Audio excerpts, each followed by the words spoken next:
मैंने कहा ये कुरुक्षेत्र है, धर्म क्षेत्र है। यहां से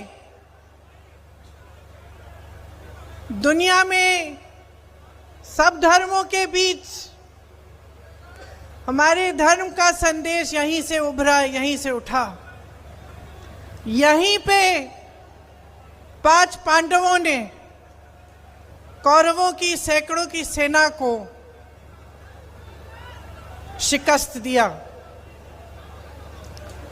मैं यहाँ आसपास साधना करने आती थी, 11 दिन की साधना होती थी। यहीं से कुछ 45 मिनट दूर होगा, आधा घंटा दूर होगा, और गुरुजी का प्रवचन सुनना था। हर शाम को मौन साधना थी, तो 11 दिन हम मौन रहते थे। कई बार मैं आई और गुरुजी प्रवचन में हमेशा ये कहते थे कि ये जो धरती है ये पवित्र धरती है। इस धरती ने हमें दिखाया है कि न्याय और अन्याय के बीच में क्या फर्क है, सच्चाई और असत्य, सत्य और असत्य के बीच में क्या फर्क है। इस धरती ने हमें दिखाया है। वो कहते थे कि अगर सच्चाई के लिए लड़ रहे हो, बेशक अकेले लड़ो, बेशक तुम्हारे सामने सैकड़ों की सेना हो, हजारों की सेना हो, खड़े रहो, मजबूत रहो, दृढ़ रहो, निडर रहो, तो जीत हासिल ही होगी। आज हरियाणा की जनता की क्या लड़ाई है? यही लड़ाई है। सदियों बाद आज हम वहीं पे हैं जहां उस समय थे। आज आप सत्य और असत्य की लड़ाई लड़ रहे हो, न्याय और अन्याय की लड़ाई लड़ रहे हो, और आप न्याय की तरफ खड़े हो, सच्चाई की तरफ खड़े हो। आपकी सच्चाई क्या है, आपका सत्य क्या है? मेरी बहनें बैठी हैं, क्या सत्य है आपका? आज महंगाई से जूझ रही हैं आप। गैस सिलेंडर 1200 का है।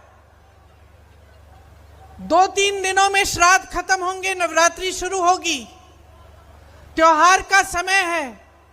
दिल में खुशी भी है, घबराहट भी है। मेहमान आएंगे, लिपाई पुताई करानी है, घर को सजाना है, मेहमानों के लिए खाना पकाना है, त्योहार मनाना है। पैसे कहाँ से आएंगे?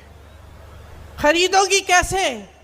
दुकान जाओगी, आधी चीजें खरीदोगी, आधी खाली हाथ आप वापस आ जाओगी। घबराहट है। जब कोई बीमार पड़ता है, बच्चा बीमार पड़ता है, बच्चे की फीस भरनी पड़ती है, घबराती हो। मेरे किसान भाई बैठे हैं, खेती में मेहनत करते हैं, दिन रात खून पसीना देते हैं इस देश के लिए। इस देश के अन्नदाता हैं आप। अपने बेटों को आप सरहद पे भेजते हैं हमारी सुरक्षा करने के लिए, देश की सुरक्षा के लिए। आज आपकी सच्चाई क्या है? ये सरकार सिर्फ काले कानून लाती है। यहीं पिपली में लाठी किस पे चलाई इन्होंने? देशद्रोही किसको कहा? आतंकवादी किसको कहा? हमारे देश के किसानों को, आपको। भूलिए मत कि आपकी सच्चाई आज जो है, इसमें बहुत बड़ा श्रेय इस 10 साल की भाजपा की सरकार में ने लिया है। इनका श्रेय है इसमें। यह सच्चाई कि आप किसानी से, खेती से आज कमा नहीं पा रहे हैं, आपको एमएसपी नहीं मिलता है। बड़े बड़े मंचों पे ऐलान करते हैं एमएसपी दे रहे हैं, और ऐसी फसलों पे देते हैं जो आप उगा ही नहीं रहे हैं। तो आपके आगे आपका भविष्य क्या है? नौजवानों का हरियाणा में आज भविष्य क्या है? बेरोजगारी ही दिख रही है, अंधकार ही दिख रहा है। जहां रोजगार पैदा करना था, वहां अग्निवीर की स्कीम ले आए। आप जाइए सरहद पे, शहीद भी हो जाइए, आपके परिवार को पेंशन नहीं मिलेगा। और 4 सालों की आप सेना में आप भर्ती करेंगे, उसके बाद आप घर आएंगे, फिर से बेरोजगार हो जाएंगे। ये मिल रहा है आपको अपनी शहादत के लिए, अपनी मेहनत के लिए, अपने देश के प्रति, अपनी देशभक्ति के लिए। मोदी जी की पूरी सरकार और इस प्रदेश की सरकार सिर्फ बड़े बड़े उद्योगपतियों के लिए चल रही है। अडानी जी, अंबानी जी के लिए सब कुछ हासिल कर सकते हैं, सब कुछ उनके लिए है। उनके कर्ज माफ होते हैं, उनके उद्योग बढ़ाए जाते हैं। आप मेहनत करते हैं, दिन रात पसीना खून बहाते हैं, लेकिन आपकी कोई सुनवाई तक नहीं है। ये पहलवानों का प्रदेश है, किसानों का प्रदेश है, खिलाड़ियों का प्रदेश है, जवानों का प्रदेश है। आपने पाला पोसा है जवानों को, खिलाड़ियों को।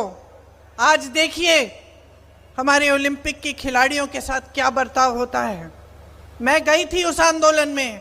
आंदोलन क्या, वो बेचारी लड़कियां सड़क पे बैठी थी कि हमारे साथ न्याय होना चाहिए।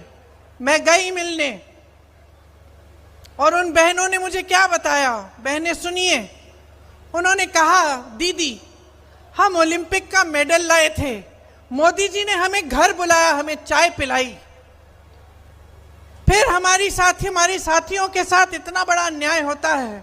हमने सोचा कि अगर हम सड़क पर आकर बैठ जाएंगे, हम न्याय मांगेंगे, तो मोदी जी हमारी सुनवाई करेंगे, हम आवाज उठाएंगे। ओलंपिक के मेडलिस्ट हैं तो हमारी आवाज वो सुनेंगे। रो रही थी। कहा, दीदी हमारे पास हमारे लिए 5 मिनट का समय नहीं था।